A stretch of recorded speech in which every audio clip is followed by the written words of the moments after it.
Hello, Florence, my lovely. We're ready for chapter 13, Ribbon and New Dog. Interesting title. Mary scarcely said a word to Charles the next morning, which was just as well, as he continued to pretend he wasn't there. He'd made no inquiry as to the Wollstonecraft detective agency, despite being the one who actually placed the advertisement in the newspaper and delivered all the missives. She couldn't tell if he was uninterested or just really good at being clandestine. She felt that there was a balloon in her chest, squished somewhere between her breastbone and heart, that grew ever so slightly larger with each passing moment. Peeves is a spy, it whispered until Mary found it hard to breathe. When the carriage arrived at the Marylebone house, Mary opened the door slowly, checked for the galloping threat of the omnibus, and bade Charles good morning, expecting no reply. The door was suddenly yanked open by Ada, in a cape and bonnet, who climbed in as though she were expected. Mary could see Mr. Franklin on the doorstep, seeing Ada safely away. "Who is he?" asked Ada, pointedly staring at Charles. "Please do not speak to me. I'm not supposed to be here, so I'm pretending I'm not," said Charles from behind his book. Ada nodded. "So that's you, then," she said, and she began pretending that Charles wasn't there. It astonished Mary how easily Ada accepted things once she was given what she considered to be a reasonable explanation. "What do we know?" stated Ada in a not a question, but really a question voice.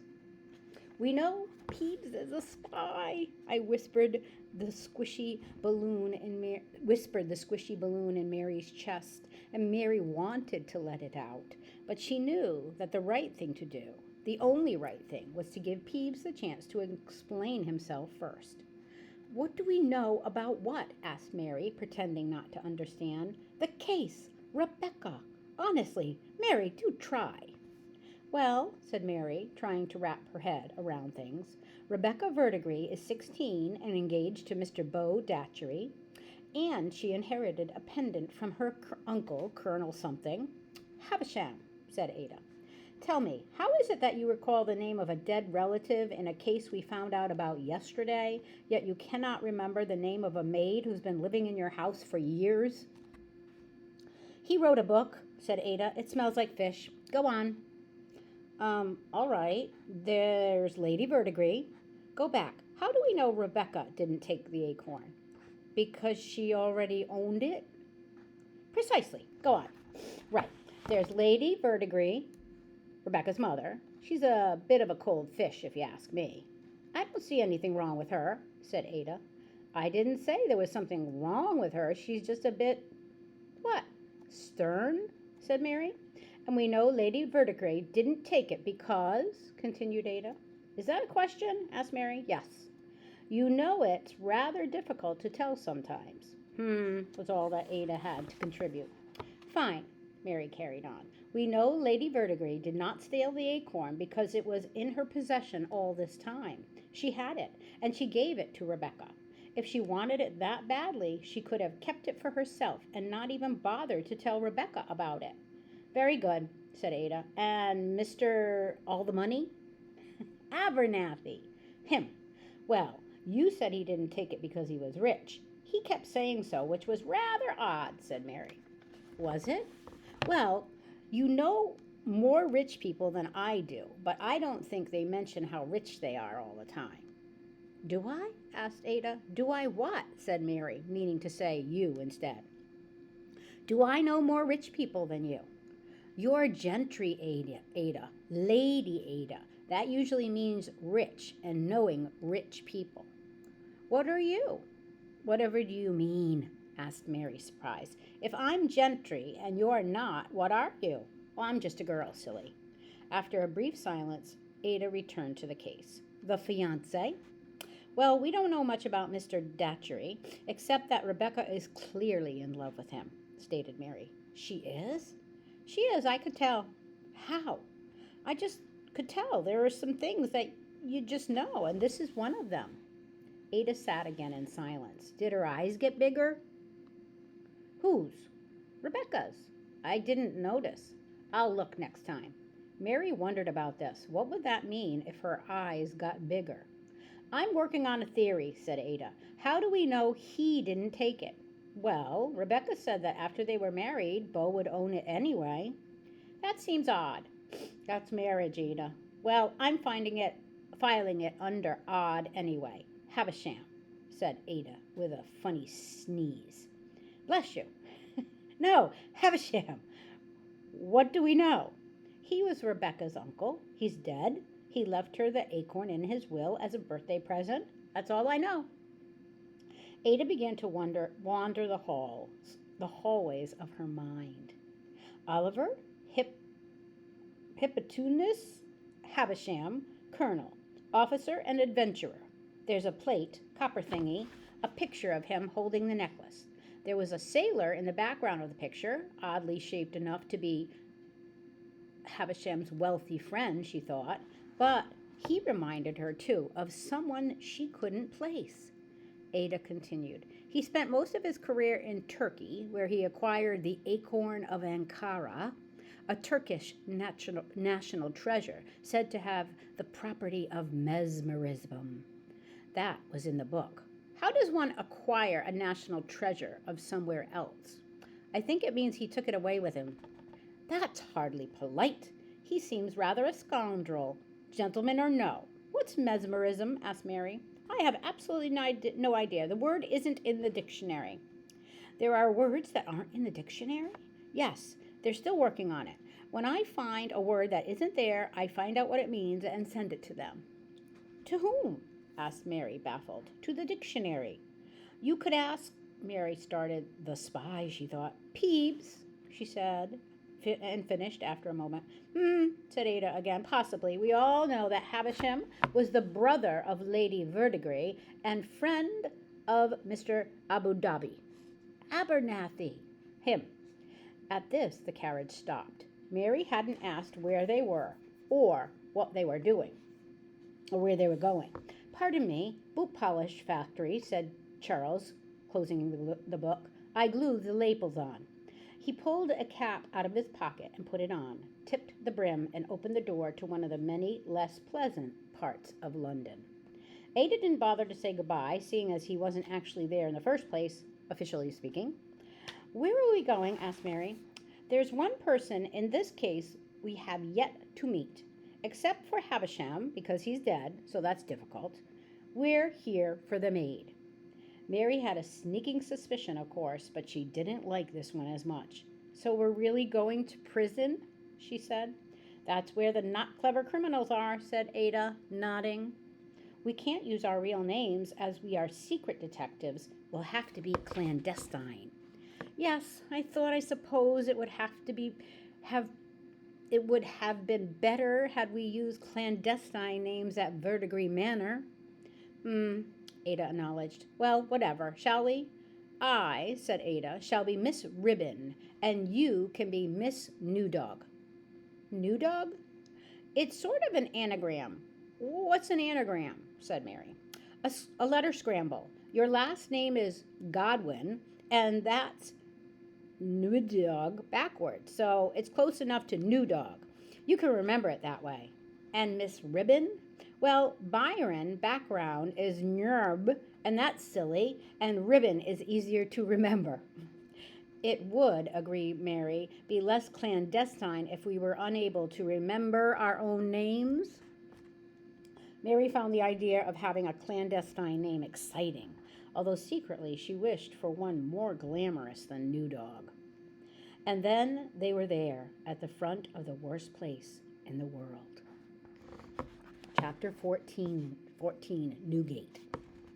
Its rough, heavy walls and low, massive doors looked like they were designed for letting people in and never letting them out again. Newgate Prison. A guard box, painted in gleaming black, was posted outside the terrifying entrance.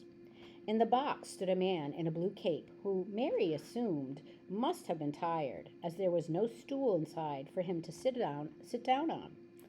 There was a fire grate propped on 3 legs. There was a small, greasy fire within, but it seemed just ever so slightly too far from the guard to offer any comfort. The girls left the carriage. Ada paid the coachman extra to wait for them, however long it took, and they approached the guard box. Ada stopped in the middle of the road between coach and black shelter. "I just remembered something important," she said. "What's that?" asked Mary. "I don't like this." "I'm sorry, you don't like what, Ada?" "Outside, being not in the house." Ada was frozen, as if bolted to the road, her choppy manner of speech returning. "I'm sure you'll be fine," comforted Mary. "I won't. Can't move my feet. Can't breathe." Mary thought for a minute, concerned. "Ada, if you couldn't breathe, you couldn't speak." Ada seemed to relax. "That makes sense. You just need to keep your wits about you," clucked Mary. "Concentrate on the next step. First, we must get out of the road before we run down, and we have to get in there somehow. We need a story." "Whatever for?" "We can't just wander in and ask to look about. It's Newgate Prison. We don't belong in there. We could say we're impoverished orphans. There was a story in the newspaper about impoverished orphans that had Peebs all upset. The people who wrote in the paper after said the story was quite touching." "Ada, although I'm not sure what it was touching exactly. I mean, possibly your eyeballs or your thumbs. You do often use your thumbs to touch the newspaper, and then they get all smudgy from the ink." "Ada, look at that gentleman in the guard box. The cost of your bonnet could feed his family for a fortnight. You make a very unconvincing impoverished orphan." "Really? Well, I suppose I could get a different bonnet." "I don't think that's going to work." "Fine," declared Ada. "Then we'll do it my way." And she marched purposely toward the guard box, pleased to have a problem that she could solve. "Open the door," said Ada to the guard. "Begging your pardon, miss," replied the guard. "Open the door, please. We'd like to go in." "Well, that's very curious indeed, miss. Folks don't often ask to get in. It's the wanting to get out that you usually hear about." "In which case," continued Ada, "letting us in can hardly be a problem, can it?" "Putting it that way, miss," said the guard, "I suppose it's all right then." And he twisted the heavy black iron ring on the enormous door, the latches sliding back with a kerclunk like the loading of cannons. Ada gave a little nod and marched into the darkness beyond the giant door, utterly fearless. Mary trotted along behind her in astonishment, nearly tripping herself as she gave a running curtsy to the guard. "That was really terribly clever," said Mary. "How do you plan to get out again?" "I can hardly be expected to think of everything," replied Ada. And the door swung shut behind them with the cannon kerclunk, letting them know they were locked in. Mary saw a dim exterior before them. At the end of the corridor, the hallway split in two directions. There were no signs and no prison guards that they could ask for directions. "How are we going to find Rosie in here?" Ada pointed to the right. "This way." "How do you know?" asked Mary. "I don't. I'm just guessing. But if I'm wrong, the other way will still be there." They proceeded down the right-handed corner. The gloom was thick, almost sticky with sorrow and defeat and other unpleasantness. Mary could feel a sadness creeping into her bones. She began to make out the sounds of prisoners in their grim cells, scraping and whistling, snoring and crying. She could hear coughing and moaning, and a horrid squelching sound she couldn't begin to identify. She suddenly realized she had been walking alone for a few paces. Ada no longer beside her. She turned around. "Ada?" Ada was rooted to the floor of the hallway. "Really don't want to be here," I remembered. "I don't think anybody wants to be here. Feet not working again. But they were working just fine a moment ago." Then I remembered about not wanting to be here. Mary nodded. She had to keep Ada moving, as Mary had little desire to be here much longer herself. "Well, to get out of here, you're going to need feet." "That makes sense. And it's not as bad as last time when you said you couldn't breathe, could it?" "You could, but could." "So you were mistaken about your breathing then, and you might as well be mistaken about your feet now. Take a step and see." "That's a good experiment," said Ada nervously, taking a step. "Any conclusion?" asked Mary. "Feet work. Right. Well then, let us use them to get to Rosie. Find out what we need and get out of here." They're a good combination. Mary seems to calm Ada down. Ooh, look at that rat in the corner. Ooh. Taking Ada's hand, Mary led them back the way they had come, and they tried the other hallway, hoping it might prove more promising. It was equally awful and thick with misery. Each step seemed harder to take than the last, and again Ada stopped. Then she shouted at the top of her lungs, "Rosie!" And the cry was an explosion, an avalanche down the chilly hall. It was met by the sound of nothing. "I'm curious as to how that could have been expected to work," said Mary after a bit. Ada shrugged. But then, in the lingering silence, they heard a very small, "Yes?" And that was the end of chapter 14. All right, we're going to stop here, my lovey. Mwah, I love you.